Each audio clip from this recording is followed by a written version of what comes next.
एक बार एक शिष्य ने विनम्रतापूर्वक अपने गुरुजी से पूछा, गुरुजी, कुछ लोग कहते हैं कि जीवन एक संघर्ष है, कुछ अन्य कहते हैं कि जीवन एक खेल है और कुछ जीवन को एक उत्सव की संज्ञा देते हैं। इनमें कौन सही है? गुरुजी ने तत्काल बड़े ही धैर्यपूर्वक उत्तर दिया, पुत्र, जिन्हें गुरु नहीं मिला उनके लिए जीवन एक संघर्ष है। जिन्हें गुरु मिल गया उनका जीवन एक खेल है।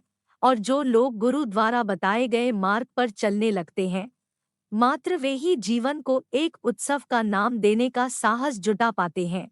यह उत्तर सुनने के बाद भी शिष्य पूरी तरह से संतुष्ट न था। गुरु जी को इसका आभास हो गया। वे कहने लगे, लो, तुम्हें इसी संदर्भ में एक कहानी सुनाता हूँ, ध्यान से सुनोगे तो स्वयं ही अपने प्रश्न का उत्तर पा सकोगे। उन्होंने जो कहानी सुनाई वह इस प्रकार थी। एक बार की बात है कि किसी गुरुकुल में 3 शिष्यों ने अपना अध्ययन संपूर्ण करने पर अपने गुरु जी से यह बताने के लिए विनती की कि उन्हें गुरुदक्षिणा में उनसे क्या चाहिए। गुरु जी पहले तो मंद मंद मुस्कराए और फिर बड़े स्नेहपूर्वक कहने लगे, मुझे तुमसे गुरुदक्षिणा में एक थैला भर के सूखी पत्तियां चाहिए। ला सकोगे? वे तीनों मन ही मन बहुत प्रसन्न हुए, क्योंकि उन्हें लगा कि वे बड़ी आसानी से अपने गुरुजी की इच्छा पूरी कर सकेंगे। सूखी पत्तियां तो जंगल में सर्वत्र बिखरी ही रहती हैं। वे उत्साहपूर्वक एक ही स्वर में बोले, जी गुरुजी, जैसी आपकी आज्ञा। अब वे तीनों शिष्य चलते चलते एक समीपस्थ जंगल में पहुंच चुके थे, लेकिन यह देखकर कि वहां पर तो सूखी पत्तियां केवल एक मुट्ठी भर ही थी, उनके आश्चर्य का ठिकाना न रहा। वे सोच में पड़ गए कि आखिर जंगल से कौन सूखी पत्तियां उठा कर ले गया होगा। इतने में ही उन्हें दूर से आता हुआ कोई किसान दिखाई दिया।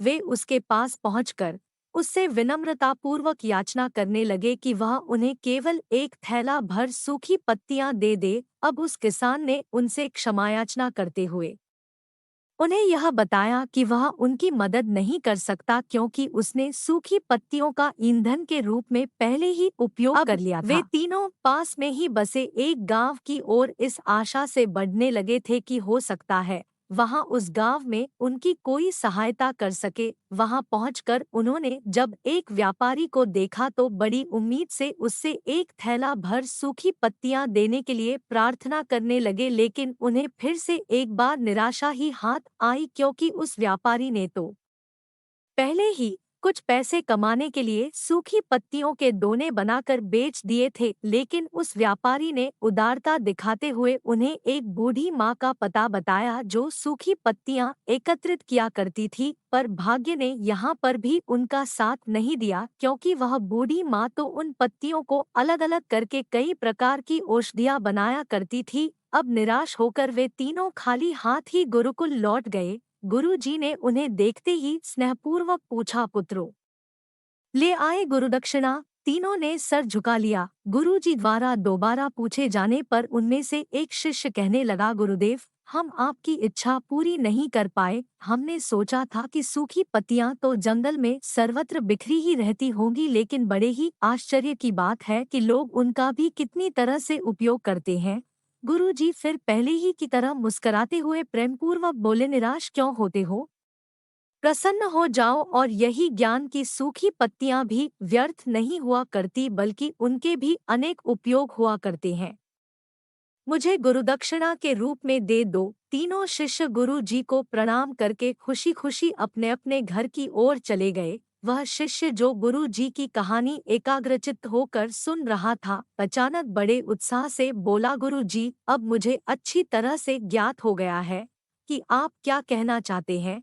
आपका संकेत वस्तुतः इसी ओर है, न कि जब सर्वत्र सुलभ सूखी पत्तियां भी निरर्थक या बेकार नहीं होती हैं, तो फिर हम कैसे किसी भी वस्तु या व्यक्ति को छोटा और महत्वहीन मानकर उसका तिरस्कार कर सकते हैं। चींटी से लेकर हाथी तक और सुई से लेकर तलवार तक सभी का अपना अपना महत्व होता है। गुरु जी भी तुरंत ही बोले, हाँ पुत्र, मेरे कहने का भी यही तात्पर्य है कि हम जब भी किसी से मिले तो उसे यथायोग्य मान देने का भरसक प्रयास करें, ताकि आपस में स्नेह सद्भावना, सहानुभूति एवं सहिष्णुता का विस्तार होता रहे और हमारा जीवन संघर्ष के बजाय उत्सव बन सके। दूसरे, यदि जीवन को एक खेल ही माना जाए तो बेहतर यही होगा कि हम निर्विक्षे, स्वस्थ एवं शांत प्रतियोगिता में ही भाग ले और अपने निष्पादन तथा निर्माण को ऊंचाई के शिखर पर ले जाने का अथक प्रयास करें। अब शिष्य पूरी तरह से संतुष्ट था। अंततः मैं यही कहना चाहती हूँ कि यदि हम मन, वचन और कर्म इन तीनों ही स्तरों पर इस कहानी का मूल्यांकन करें तो भी यह कहानी खरी ही उतरेगी। सबके प्रति पूर्वाग्रह से मुक्त मन वाला व्यक्ति अपने वचनों से कभी भी किसी को आहत करने का दुस्साहस नहीं करता और उसकी यही ऊर्जा उसके पुरुषार्थ के मार्ग की समस्त बाधाओं को हर लेती है। वस्तुतः हमारे जीवन का सबसे बड़ा उत्सव पुरुषार्थ ही होता है, ऐसा विद्वानों का मत है।